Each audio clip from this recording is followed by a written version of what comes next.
बिस्मिल्लाहिर्रहमानिर्रहीम।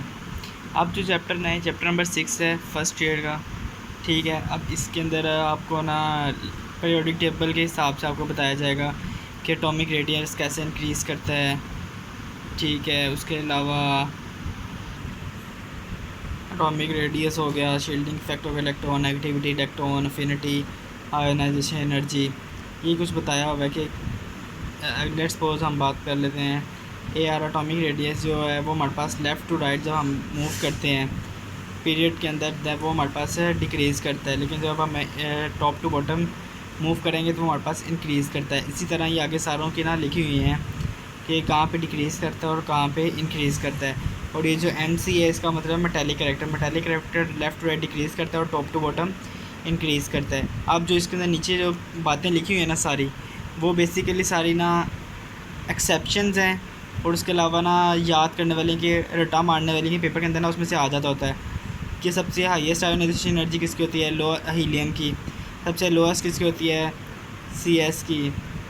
फिर उसके अलावा नॉर्मल ट्रेंड किसके अंदर शो होता है, वो ग्रुप पता होना चाहिए। आयोनाइजेशन एनर्जी और मेटालिक कैरेक्टर का आपको पता होना चाहिए कि मतलब जिसकी आयोनाइजेशन एनर्जी ज़्यादा है वो नॉन मेटल होगा, जिसकी लो है वो मेटल होगा, ठीक है। फिर उसके बाद इलेक्ट्रॉन हाईएस्ट इलेक्ट्रॉन अफिनिटी किसकी होती है, हेलोजेंस की। लोएस्ट किसकी होती है, एल्कली मेटल्स की, ठीक है। और इसके अलावा ये आपको पता होना चाहिए कि ना जो first electron affinity for noble gases होती है ना वो एंडोथर्मिक होती है। फिर एबनॉर्मल ट्रेंड कौन से शो करते हैं। फिर उसके अलावा एक एबनॉर्मल ट्रेंड है, ये इंपॉर्टेंट है जो आप बताने वाला हूँ। Fluorine has less electron affinity than chlorine, ठीक है, ये इंपॉर्टेंट है। फिर उसके बाद इलेक्ट्रोनेगेटिविटी की बात की कि नोबल गैसेस की जो इलेक्ट्रोनेगेटिविटी होती है वो ज़ीरो होती है, ठीक है, और इनका कोई यूनिट नहीं होता। फिर बताया हुआ है कि पीरियोडिक टेबल में सबसे ज़्यादा मोस्ट इलेक्ट्रोनेगेटिव एलिमेंट कौन सा था, फ्लोरीन। उसकी इलेक्ट्रोनेगेटिविटी कितनी होती है, 4, ठीक है। फिर जो इलेक्ट्रोनेगेटिविटी डिफरेंस होता है ना वो डाइपोल मूवमेंट्स और एनर्जीज़ के साथ रिलेट करता है। फिर उसके बाद ये है कि जब इलेक्ट्रोनेगेटिव डिफरेंस का डिफरेंस ज़ीरो होगा ना तो बॉन्ड नॉन पोलर होगा, ठीक है। जब उसका डिफरेंस 1.7 होगा तो उसके अंदर आयनिक और कोवलेंट दोनों की कंट्रीब्यूशन इक्वल होगी, ठीक है।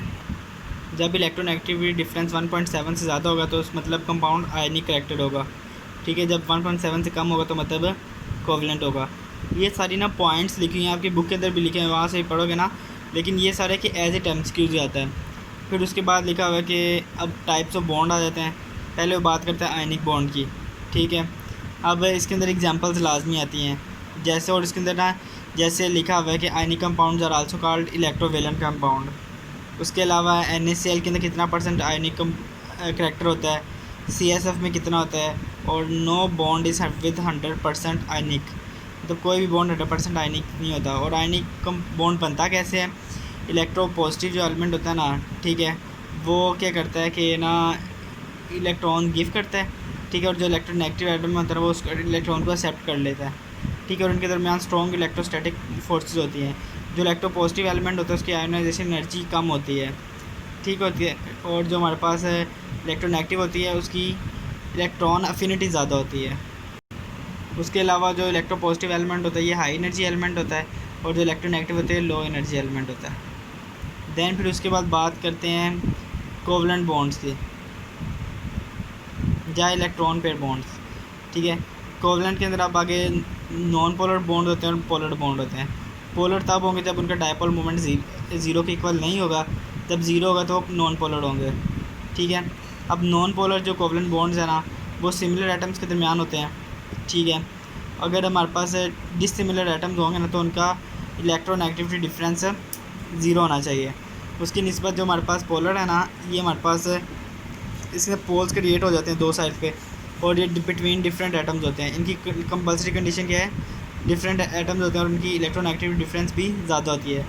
अब नीचे ना एग्जांपल्स दी हुई हैं H2Cl2, इनकी ना एग्जांपल दिए हैं कि नॉन पोलर है, इनके इलेक्ट्रोनेगेटिविटी डिफरेंस बिल्कुल ज़ीरो है, ठीक है। अब उसके बाद क्या है, एक चीज़ तो पूछ लेते होते हैं कि CCl4 ये क्यों नॉन पोलर है।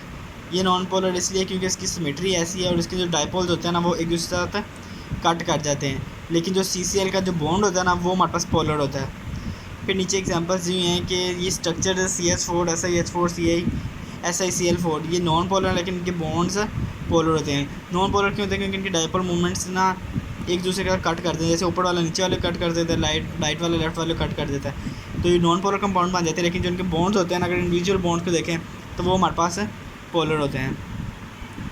अब इसके अंदर इंपॉर्टेंट है कोऑर्डिनेट कोवलेंट बॉन्ड, क्योंकि पेपर के अंदर वो आपसे पूछ लेते हैं कि परसेंटेज निकालो कोऑर्डिनेट कोवलेंट बॉन्ड की ना कंपाउंड के अंदर। अब जब percentage of coordinate covalent bond निकालना होता है वो हम कैसे निकालते हैं? अब परसेंटेज है ना, तो हम उसको 100 divided by number of bonds, तो उसके ज़रिए हमारे पास क्या निकल आता है? कोऑर्डिनेट कोवलेंट बॉन्ड की परसेंटेज निकल आती है। ठीक है, अब लेट्स सपोज हाइड्रोनियम आयन है, every bond is 33% coordinate covalent bond and 66% covalent bond. ठीक है, तो मतलब अगर हम इसका लिखें ना 100 divided by number of atoms 3, hydronium ion के अंदर 3 होते हैं ना, H3O, हाइड्रोनियम आयन के अंदर 3 एटम्स होते हैं, नंबर ऑफ़ बॉन्ड्स 3 होते हैं हाइड्रोनियम आयन के अंदर ना, 3 बॉन्ड्स होते हैं। ठीक है, H3O पॉजिटिव मतलब 3 H है और 1 ऑक्सीजन है, तो इसके अंदर 3 बॉन्ड प्रेजेंट है। ठीक है, तो 100 डिवाइडेड बाई 3, ठीक है, तो उसके अंदर हमारा परसेंटेज कोऑर्डिनेट कोवलेंट बॉन्ड निकलेगी 33%। किसी भी फार्मूला किसी भी कंपाउंड के अंदर आपने परसेंट